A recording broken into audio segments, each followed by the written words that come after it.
ये जो है लेक्चर नंबर 2 है, ठीक है। और आप लोग को पता ही है कि लूसेंट सीरीज चल रहा है और इकोनॉमिक्स स्टार्ट किए हैं। इसको 10 दिन में लगभग ख़त्म कर देंगे कंप्लीट, जो भी लूसेंट का इकोनॉमिक्स है। ओके, चलिए स्टार्ट करते हैं। हम क्या देख रहे थे? अर्थव्यवस्था के बारे में देख रहे थे, ठीक है। अर्थव्यवस्था के 3 प्रकार थे, वो कौन कौन थे और कौन कौन पढ़ने वाले हैं समझिएगा। एक स्वामित्व के आधार पे, एक विकास के आधार पे और एक वैश्विक संबंध के आधार पे, ठीक है। स्वामित्व के आधार पे आपको 3 प्रकार की अर्थव्यवस्था देखने को मिलेगा, पूंजीवादी, समाजवादी और मिश्रित। क्या क्या बोले? पूंजीवादी, समाजवादी और मिश्रित। ये स्वामित्व के आधार पे अर्थव्यवस्था के प्रकार थे। स्वामित्व का अर्थ ये हो गया मालिकाना, मतलब इसका मालिक कौन होगा, ठीक है, मालिकाना बोल सकते हैं। तो स्वामित्व का अर्थ यही हो गया। ओके, विकास के आधार पे, ठीक है, विकास के आधार पे आपको 3 प्रकार देखने को मिलेगा, एक विकसित, एक विकासशील और एक अविकसित। ओके, विकसित मतलब जो देश विकसित हो चुका है, अर्थव्यवस्था की दृष्टि से परिपूर्ण है, ठीक है, उसका आर्थिक स्थिति सब कुछ सही है, वो विकसित देश के अंतर्गत आते हैं। जैसे कि यूएसए हो गया, ठीक है, ऑस्ट्रेलिया हो गया, ये सब विकसित देश के अंतर्गत आते हैं। ओके, विकासशील मतलब विकासशील हम उसे बोलेंगे जो विकसित होने के कगार पे है, ठीक है, विकसित होने के कगार पे है, अभी विकसित हुआ नहीं है, विकसित होने के कगार पे है, उसे बोलते हैं हम लोग विकासशील। जैसे कि इसमें कौन आएंगे? भारत आएंगे, ठीक है, पाकिस्तान आएंगे, ये सब विकासशील देश के अंतर्गत आते हैं। ओके, कोई दिक्कत नहीं है। अविकसित, अविकसित का अर्थ ये हो गया जो आर्थिक रूप से भी पूरी तरह से ये सब बिछड़ा है, आर्थिक रूप से कमजोर है, ठीक है, इसे बोलते हैं अविकसित अर्थव्यवस्था। और ये किस देश का है अविकसित में? तो रवांडा हो गया, युगांडा है, ये सब अविकसित देश के अंतर्गत आते हैं। यहाँ की अर्थव्यवस्था कुछ खास है नहीं। ओके, इसलिए अब देखिएगा, तो अब हम जानेंगे स्वामित्व के आधार पर, मतलब मालिकाना इसका कौन क्या होगा। तो पहले हम जानेंगे स्वामित्व के आधार में पूंजीवादी अर्थव्यवस्था। अब देखिएगा, पूंजीवादी अर्थव्यवस्था को हम बाजारी अर्थव्यवस्था भी कहते हैं। बाजारी अर्थव्यवस्था इसलिए कहते हैं इसको क्योंकि इसको जो है बाजार के अकॉर्डिंग, मतलब बाजार के हिसाब से इसको ढला गया। मतलब कहने का अर्थ ये हो गया कि बाजारी अर्थव्यवस्था हम इसीलिए कहते हैं इसको क्योंकि इसको ना बाजार की देखरेख में रखा जाता है। मतलब कहने का अर्थ ये हो गया कि इसमें किसी निजी व्यक्ति का हाथ होता है, इसमें सिर्फ फायदा देखा जाता है।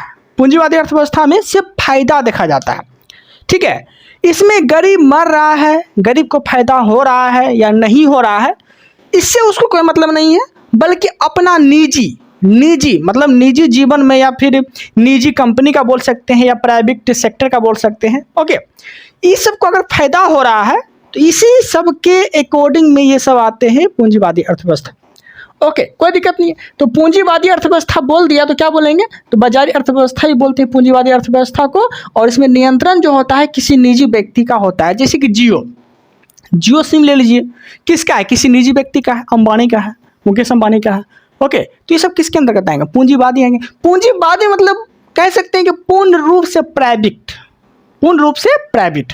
ओके, अब देखिएगा, निजी व्यक्ति का हाथ हो सकता है या निजी कंपनी हो सकता है, ठीक है, ये सब पूंजीवादी अर्थव्यवस्था में आएंगे। ओके, अब पूंजीवादी अर्थव्यवस्था में ऐसे कुछ देश भी आ जाते हैं, जैसे कि चीन को ले लीजिए, अमेरिका को ले लीजिए, ये सब पूंजीवादी अर्थव्यवस्था के अंतर्गत आते हैं, ठीक है।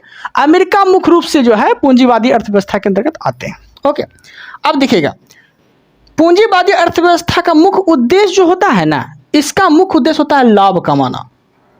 इसका मुख्य उद्देश्य लाभ कमाना होता है। ओके, देखिए, पूंजीवादी अर्थव्यवस्था का जो स्रोत मिलता है ये कहाँ से लिया गया है? पूंजीवादी अर्थव्यवस्था का स्रोत ये किससे मिलता है? तो द वेल्थ ऑफ नेशन जो बुक है, इससे जो है पूंजीवादी अर्थव्यवस्था का स्रोत मिलता है। और द वेल्थ ऑफ नेशन किसका बुक है? तो एडम स्मिथ का बुक है। ये चीज़ भी आपको याद रखना है। ओके, कोई दिक्कत नहीं है, आप समझिएगा। अगला देखने वाले हैं समाजवादी अर्थव्यवस्था। समाजवादी अर्थव्यवस्था इसे बोलते हैं गैर बाजारी अर्थव्यवस्था, ठीक है। अब देखिएगा, पूंजीवादी अर्थव्यवस्था हम देखे थे हम बाजारी अर्थव्यवस्था, और समाजवादी अर्थव्यवस्था में हम देखेंगे गैर बाजारी अर्थव्यवस्था। गैर बाजारी अर्थव्यवस्था जो है समाजवादी अर्थव्यवस्था को ही कहे जाते हैं। ओके, मतलब कहने का अर्थ ये हो गया कि इसमें बाजार में लाभ हो रहा है या हानि हो रहा है इससे कोई मतलब नहीं है। ठीक है, समाज के प्रति कल्याण का काम हो रहा है तो उसे हम समाजवादी अर्थव्यवस्था के अकॉर्डिंग रखेंगे।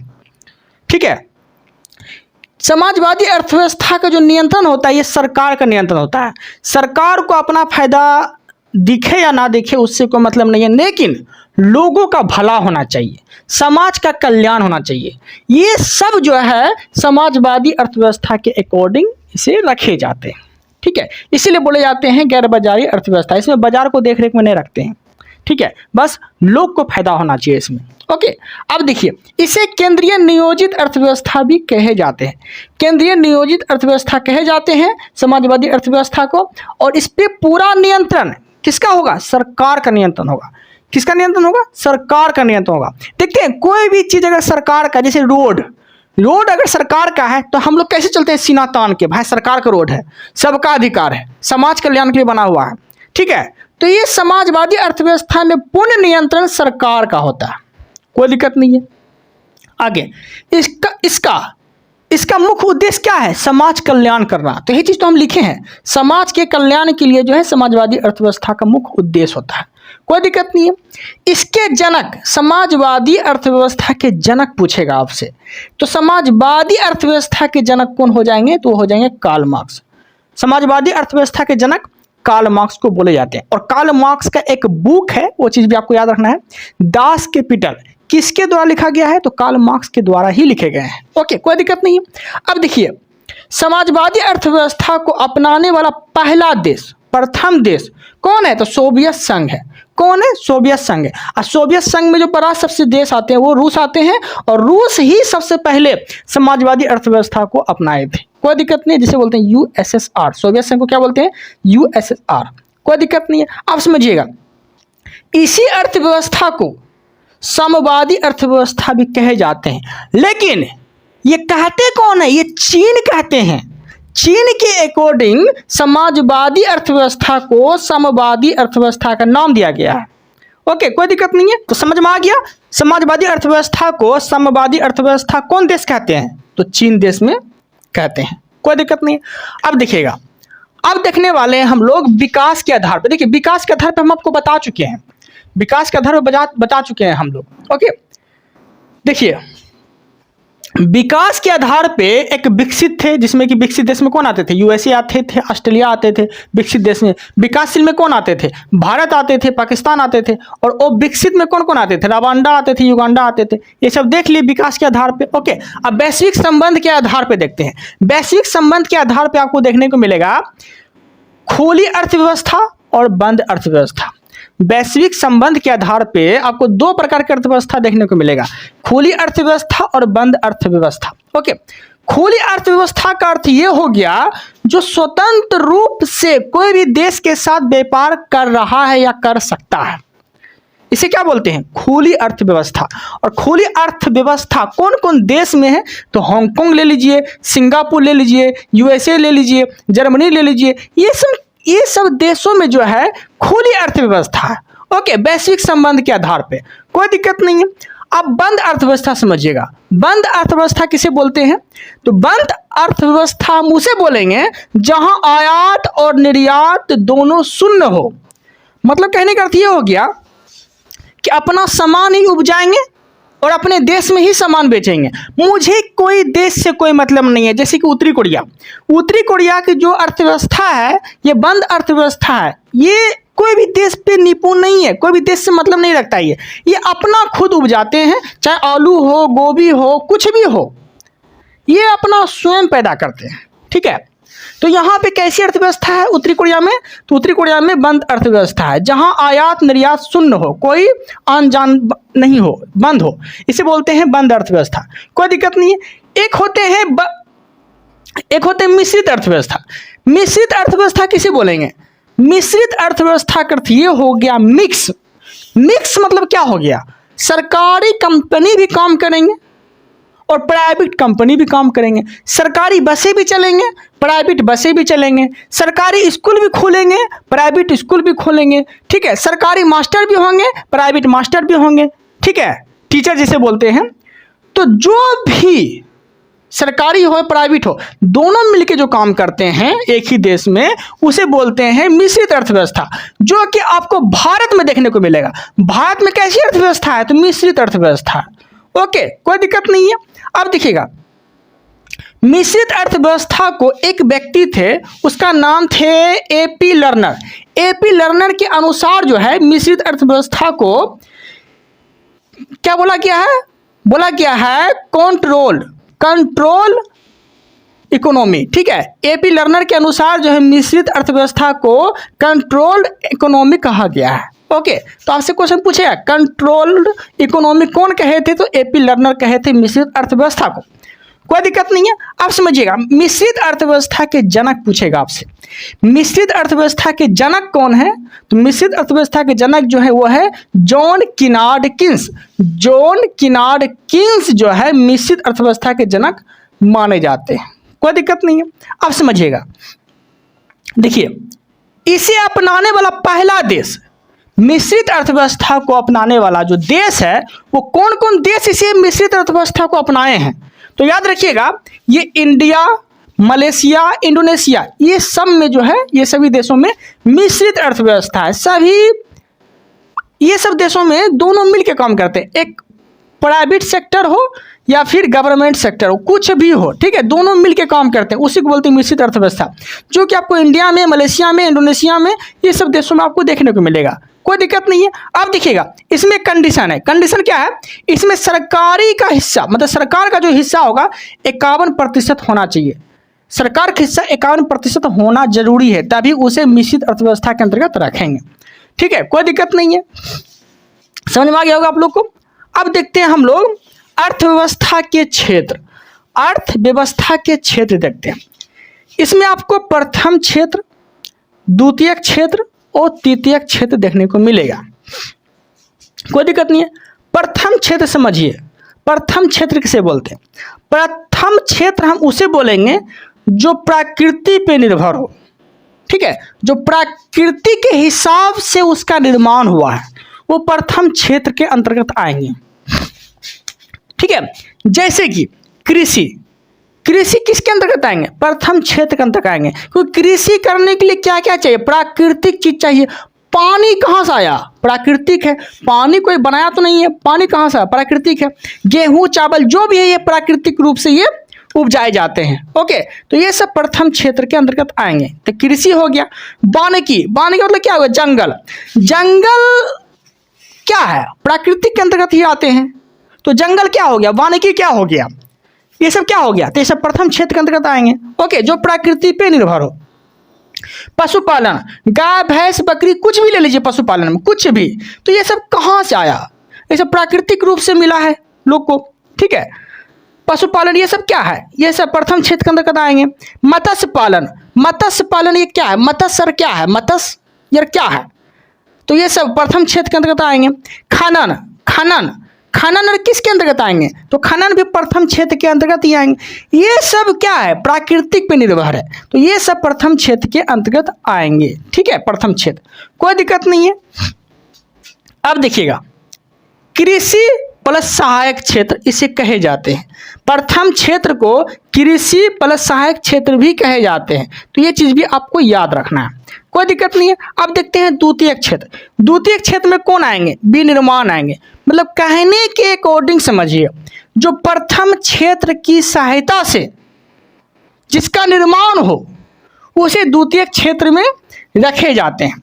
जैसे प्राकृतिक रूप से सीमेंट, बालू ये सब होते हैं ना, तो उससे हम क्या करते हैं? विनिर्माण करते हैं, घर उड़ बनाते हैं, ठीक है, घर उड़ बनाते हैं। तो प्रथम क्षेत्र के अकॉर्डिंग कौन आते थे? जैसे कि आप ले लीजिए, कृषि ले लीजिए या फिर खनन ले लीजिए, ठीक है, खनन में बहुत सारे चीज आते हैं। तो कहने का अर्थ ये हो गया, प्रथम क्षेत्र की सहायता से जो उसका निर्माण किया जाए, मतलब दूसरा चीज का निर्माण किया जाए। प्रथम क्षेत्र मान लीजिए खनन ले लीजिए, खनन से क्या निकाले? लोहा, चांदी, कुछ भी निकाल लीजिए, लोहा निकाले, तो लोहा से हम लोग क्या बनाते हैं? लोहा से क्या बनाते हैं, भवन बनाते हैं। तो इसका सहायता लिए ना, प्रथम छेद का सहायता लिए ना, तो प्रथम छेद की सहायता से, ठीक है, जिसका उपयोग करते हैं उसे द्वितीयक छेद में रखे जाते हैं। तो सब द्वितीयक छेद के अंतर्गत आएंगे। विनिर्माण, प्रथम छेद से के अकॉर्डिंग सहायता से विनिर्माण करना, ये द्वितीयक क्षेत्र के अंतर्गत रखे जाते हैं। द्वितीयक क्षेत्र को औद्योगिक क्षेत्र भी कहे जाते हैं। द्वितीयक क्षेत्र को क्या कहते हैं, औद्योगिक क्षेत्र भी कहते हैं। ये चीज भी आपको याद रखना है। ब्रेड, कपड़ा, ये सब क्या है, द्वितीयक क्षेत्र के अंतर्गत आएंगे। द्वितीयक क्षेत्र के अंतर्गत आएंगे।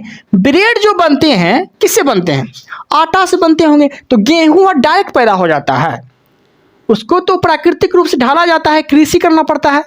उसके बाद उसको फ्रेश करके आटा बनाते हैं, और आटा बनाने के बाद फिर क्या बनाते हैं, उसको सेकते हैं, गूंदते हैं, पकाते हैं, तब ना जाके ब्रेड बनता है। तो प्रथम छेद की सहायता से ही ना हम ब्रेड बनाए।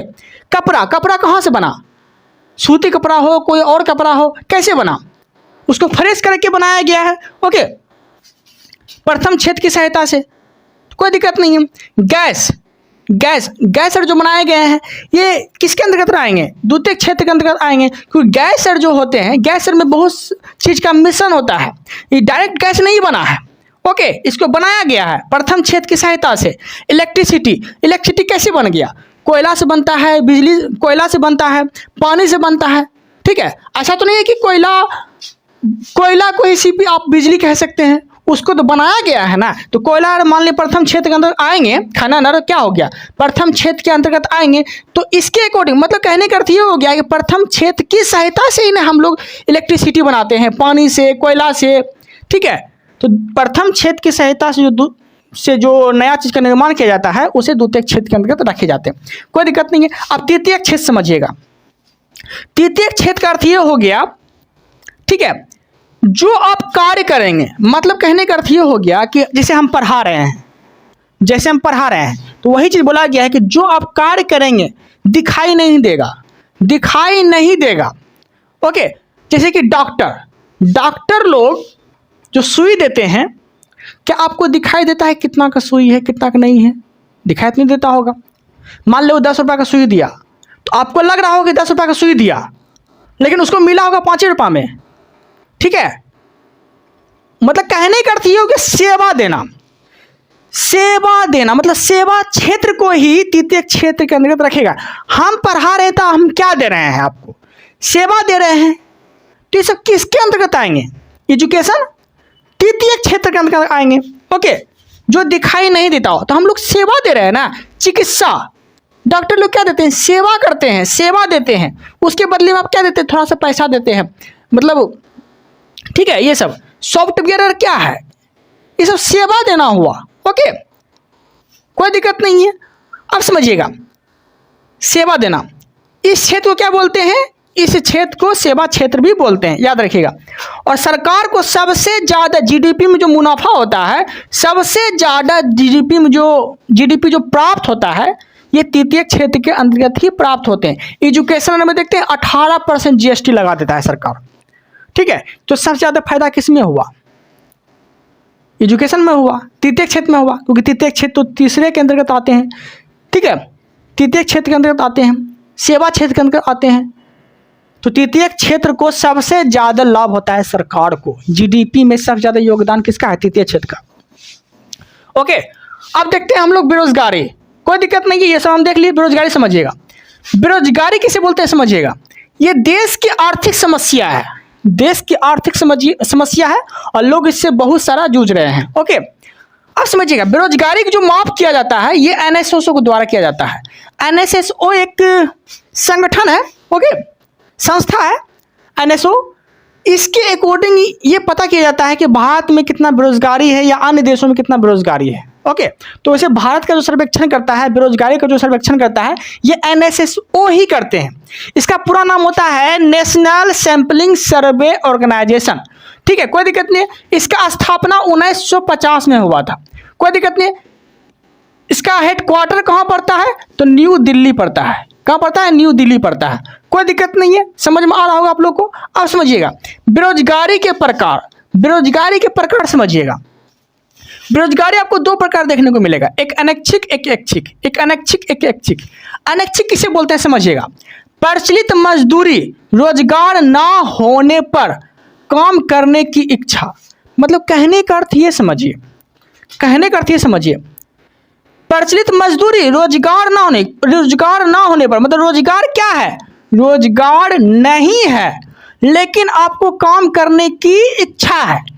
रोजगार नहीं है, भारत में रोजगार नहीं है लेकिन आपको काम करने की इच्छा है। ये किसके अकॉर्डिंग आएंगे, तो अनैच्छिक बेरोजगारी के अंतर्गत आएंगे। ठीक है, क्या नहीं है, रोजगार नहीं है लेकिन आपको काम करना है। ओके, कोई दिक्कत नहीं है। ऐच्छिक बेरोजगारी किसे बोलते हैं समझिएगा, मतलब क्या है, रोजगार है लेकिन आपको क्या नहीं करना है, आपको काम नहीं करना है। तो रोजगार है लेकिन आपको काम करने का मन नहीं है, ये ऐच्छिक बेरोजगारी के अंतर्गत रखे जाते हैं। अनैच्छिक बेरोजगारी किसे बोलेंगे, रोजगार नहीं है लेकिन आपको काम करने का मन है, इसमें रोजगार नहीं है, और इसमें ऐच्छिक में रोजगार है लेकिन आप कोरी तरह बैठे हैं, काम करने का मन नहीं है आपको। ओके, कोई दिक्कत नहीं है, समझ में आ गया होगा आप लोग को। अब देखते हैं आगे। अनैच्छिक बेरोजगारी को समझिएगा, दो भागों में हम लोग डिवाइड करते हैं, एक ग्रामीण क्षेत्र में, एक शहरी क्षेत्र में।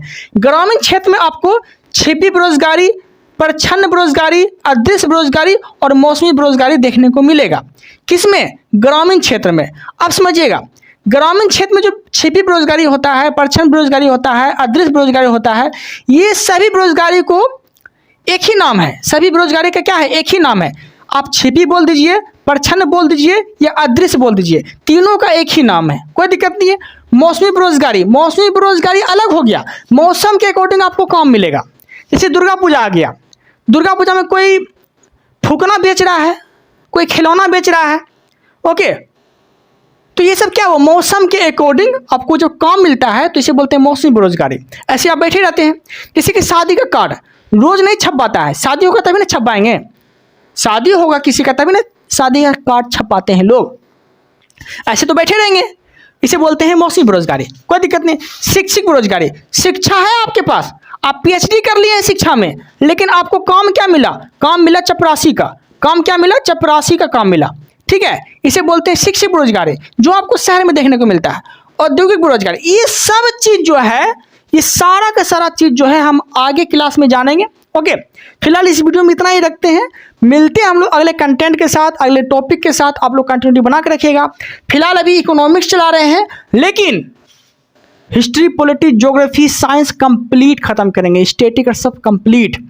इसका पीडीएफ, क्लास का नोट्स जो है, आपको मेरे टेलीग्राम चैनल को ज्वाइन कर लेना है, इस वीडियो के डिस्क्रिप्शन में हम डाल देंगे, वहाँ पे ज्वाइन कर लेना है आपको।